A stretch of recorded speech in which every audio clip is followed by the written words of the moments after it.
আজকে আমি খেয়াল করলাম প্রফেসর ইউনূসের সরকারের উপদেষ্টাদের তুই তো গাড়ি করেছি। হাসিনাকে তুই বলতে কয়েক বছর নিছিলাম, আমি শেষে হাসিনাকে গেলে মাতারি কইতাম। আর মাতা ফারুকি প্রিয়াঙ্কা চোপড়ার বয়ফ্রেন্ড আব্দুল হামিদকে তার নেতা বলে ঘোষণা করে। দেখেন, সেই হয় বিপ্লবের পরে উপদেষ্টা, কারণ সংস্কৃতি উপদেষ্টা হওয়ার মতো লোক আর নাই। আবার দেখেন মাহফুজ, ওই যে প্রধান উপদেষ্টার বিশেষ সহকারী ছিল না, ওই আবার সারিন্দা বাজাইছে ফারুকির হইয়া, সার্টিফিকেট দিছে। মনে হয় ফারুকিরে ওই ঢুকাইছে, তাছাড়া সার্টিফিকেট দিতে আগে আসে গে। যাই হোক, আসেন একজন তরুণ আন্দোলনের মাঠের কর্মীর গান শুনি। আমি মুসলমানের মেয়ে, উঠি আজানের সুরে গে, বলি থাক ইসলাম থাক, এটা মুসলমানের ডাক। যদি শয়তানেরাও থাকে, লড়ে পরাজিত করি তাকে, তবু তারও অধিকারে রাখি, আমি তারও তো বিপদে থাকি, তাকে মানুষ বলে ডাকি। ছায়ান আমাদের গান গায়ে উদ্দীপ্ত করে নাই শুধু, সে মাঠেও ছিল। সে এমন কোনো লড়াই নাই যেটা ছিল না। সে সংস্কৃতি বেঁচে খায় না। ছায়ানের মতো দর্শনের পাঠ খুব অল্প মানুষের আছে। আমি তাকে ব্যক্তিগতভাবে চিনি, আমার ব্যক্তিগতভাবে বন্ধু মানুষ। বাংলাদেশে তাই সে ছায়ান হইয়া উঠতে পারছে। তার স্টুডিওতে দেখেন ফিলিস্তিনের পতাকা ঝুলে। ছায়ান সংস্কৃতি উপদেষ্টা হইলে কি খারাপ হইতো? আর একজন দেখেন, এই যে শহীদুল আলম, তার অবদান কি এই লড়াই কম? জেলে গেছে, নির্যাতিত হয়েছে, কখনো মুখ বন্ধ করে নাই। তার ভয়েস সারা দুনিয়ায় শুনছে। তার প্রতিষ্ঠিত দৃক গ্যালারি সারা দুনিয়ায় পরিচিত। বাংলাদেশের ফটোগ্রাফিতে তিনি এক হাতে অনন্য উচ্চতায় নিয়ে গেছেন। দুর্দান্ত ইংরেজি বলেন। সারা দুনিয়ায় ওনার বন্ধুরা, হিউম্যান রাইটসে বলেন, আর্ট কালচারে বলেন, পলিটিক্সে বলেন, আমি দেখছি তাদের অনেককেই। দেখেন এই সেই অরুন্ধতী রায়ের সাথে আমাদের আর্ট কালচারের লোকদের যোগাযোগ নাই, কিন্তু উনার আছে।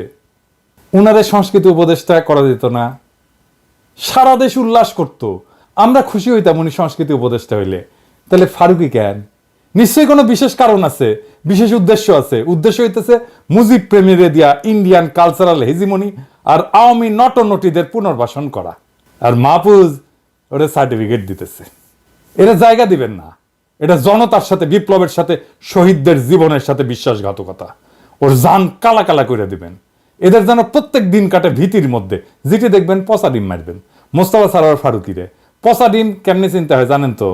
পানির ডুবাবেন ডিম, যেটা ভাসপি সেটা ডিমগুলো পচা। কম দামে পচা ডিম বিক্রি করে মুদির দোকানগুলায়। পচা টমেটো হইলেও চলবি, কাজে লেগে যান। ওর উপদেশটাকে হান্দাই দিব আমরা। দুনিয়ার পচা ডিম, পচা টমেটো পলিটিশিয়ানদের মারা যায়, কোনো অপরাধ নাই। কেউ কইতে পারবে না যে পচা ডিম মারিস, এটা খারাপ কাম করিস, কেউ কইতে পারবে না, এমনকি ওয়েস্টেও না। আরে আমাদের দেশে তো মেকরে দিছিল থাপ্পড় প্রেসিডেন্ট রে, 3 মাসের জেল খাটছে। পলিটিশিয়ানদের পচা ডিম, পচা টমেটো মারা যায়, মারবেন। প্রফেসর ইউনূস আপনারে বলি, আপনি যে ভালচিনগুলোরে নিতেছেন তাদের একটা কাজ দেখায়, এটা কেমন কেমন সেটা দেখেন। কার রিকমেন্ডেশনে নিচ্ছেন এই সমস্ত আমি জানি না, কিন্তু এগুলো ক্যাঙ্কা মানুষ, ক্যাঙ্কা ভাল শুনে এটা দেখেন।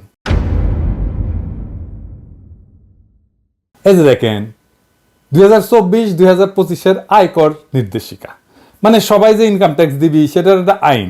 এর মুখবন্ধে লিখিছে আভ্যন্তরীণ সম্পদ বিভাগের সচিব FCMA।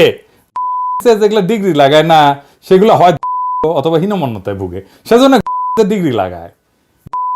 কখনো ডিগ্রি লাগাবেন না, নামের সাথে ডিগ্রি থাকে না মানুষের, ওটা অন্য জিনিস। ওই মেলা কিছু লিখিছে, বৈষম্য, ন্যায় বিচার, কয়বার বৈষম্য মুক্ত লিখিছে দেখান এডিটর সাহেব, দেখেন কয়বার লিখিছে, কয় তারিখ লিখিচ্ছে দেখেন তো, 22 আগস্ট 2024 সালে। সেই কলে করছে প্রত্যেক বছর প্রয়োজনীয় সংশোধন করে থাকে। এটা সাহেব ওই জায়গাটা দেখান তো। তার মানে এবারও সংশোধন করেছে, তাই না? হ্যাঁ, খুব ভালো কথা। আসেন 58 পৃষ্ঠায় দেখি, মানে কাদের কাদের ট্যাক্স রেয়ার দেওয়া যাবে, মানে কাদের ট্যাক্স কম দিলেও চলবে। কিছু কাজ করলে সরকার, কিছু যদি ভালো কাজ করে না, ওরা বলে দেয় এই কাজ করলে আপনার কাছ থেকে ট্যাক্স করলে কম নিমু। যেমন ধরেন মুখের কথা তো ট্যাক্সও লাগে না, তাই না? অঙ্কে আর কি, কোথাও যদি দেয় একটা অনুদান দেয় তাহলে ট্যাক্স কম নেয়। তো এখানে অনেক কিছু আছে, কোথায় কোথায় টাকা দিলে সে, দান করলে সে ট্যাক্স নিবে না, কম নিবে। মুক্তিযুদ্ধ জাদুঘরে দেখেছেন, মুক্তিযুদ্ধের স্মৃতি রক্ষার্থে নিয়োজিত প্রতিষ্ঠানের দান। আর কি আর কি আর কি জাতির পিতার স্মৃতি রক্ষার্থে জাতীয় পর্যায়ের প্রতিষ্ঠানে দান। তার মানে 32 নম্বর জাদুঘর অনুদান পাবে। 32 নম্বর জাদুঘরে যদি কেউ এখন অনুদান দেয় সে ট্যাক্স রেয়াত পাবে। প্রফেসর ইউনূসের সরকারে, বিপ্লবের পরবর্তী সরকারে মুক্তিযুদ্ধ জাদুঘর কিভাবে দাঁড়াইছে আর কিভাবে আবার দাঁড়াবে বুঝছেন তো? কেন মোস্তফা সরোয়ার ফারুকী 32 নাম্বার এইটারে আবার সংস্কার করার আওয়াজ দেয়? কেন দেয় বুঝবার পারিছেন তো? এই যে দেখান তো এডিটর সাহেব ওই স্ট্যাটাসটা, এবার বুঝিছেন তো কোনটি কোনটি থেকে কিভাবে কিভাবে কোন দিক দিয়ে মেটিকুলাস ডিজাইন হয়েছে, বুঝিছেন? তার মানে আওয়ামী লীগের সফট পাওয়ার গুলা এই আইনের বলে টাকা পাবে। যে টাকা দিবে সে আয়কর রিবেট পাবে, সে উৎসাহিত হবে। বিপ্লবের পরে এই যে মুখবন্ধ লিখিছে ও ভিতরে পড়ে নাই, যদি পড়ে থাকে তাহলে কেন সংশোধন করলো না? আর যদি না পড়ে তাহলে ওইটা সাইন করলো কেন? কোথাও কেউ কিছু দেখে না। দেখেন আসিফ নজরুলের মন্ত্রণালয়ের ওয়েবসাইট দেখেন, নিচে যান না এডিটর সাহেব, আরে না নিচে যান, আরে না দেখান, দেখেছেন মাননীয় প্রধানমন্ত্রীর কার্যালয়।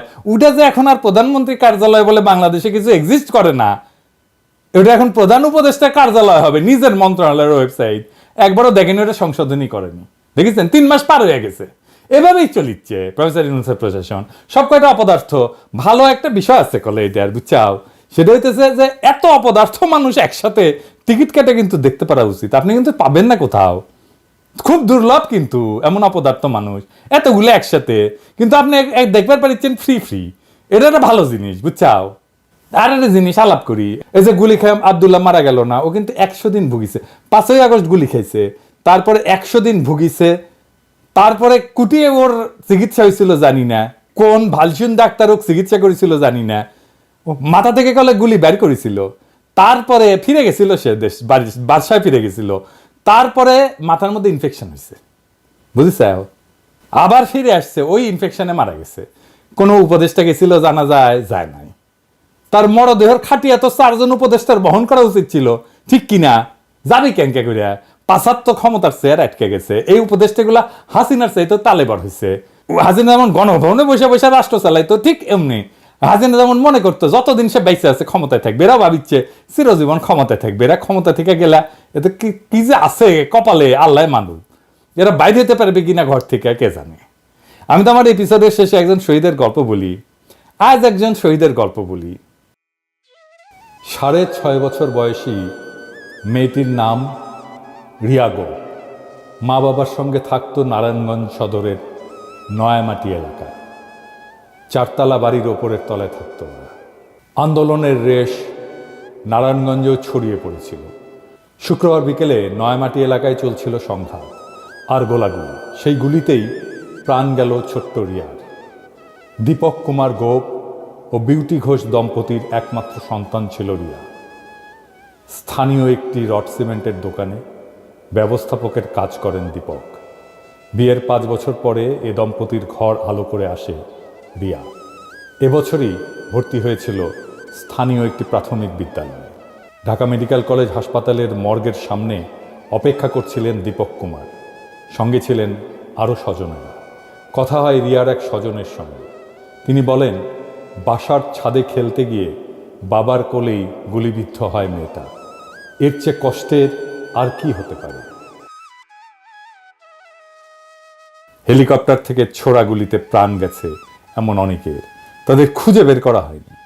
3 মাস পার হয়ে গেলেও খোঁজ মেলেনি সেই স্নাইপারদের যারা নির্বিচারে দূর থেকে টার্গেট করে আমাদের বাচ্চাদের মেরেছে। আমরা ইতিহাস বলে যাব। সারা দেশের মানুষ জানবে ক্ষমতার মসনদে বসে কিছু অদক্ষ এবং লোভী মানুষ কিভাবে একটা রক্তাক্ত বিপ্লবকে ব্যর্থ করে দিল। তবু আমরা জ্বালিয়ে রাখবো আশা। হয়তো আবার একদিন জেগে উঠবে পুরো দেশ। আমরা অসমাপ্ত বিপ্লবকে সম্পন্ন করব। দেশের মানুষকে সাথে নিয়ে রাষ্ট্রের মালিকানা তুলে দেব দরিদ্র নিম্নবিত্তের হাতে। আমি আমার এই স্বপ্ন কখনো লুকাই না। আমরা আমাদের জীবদ্দশায় দেখে যেতে চাই একজন গার্মেন্টস শ্রমিকের মেয়ে ডাক্তার, একজন রিক্সাওয়ালার ছেলে আর্মির জেনারেল, একজন কাজের বুয়ার মেয়ে বিচারপতি হতে পারছে। আমরা ভারতের সাথে চোখে চোখ রেখে বুক চিতায় কথা বলতে পারতেছি। জুলাই আগস্ট আমাদের স্বপ্নকে আকাশে উঠাইছে। আমি ওইখান থেকে নামবো না। বাংলাদেশের মানুষ অসম্ভবকে সম্ভব করা শিখে গেছে। তারা এত সহজে থামবে না। আমরা আবার একদিন আকাশ বাতাস বিদীর্ণ করে আওয়াজ উঠাবো ইনকিলাব জিন্দাবাদ।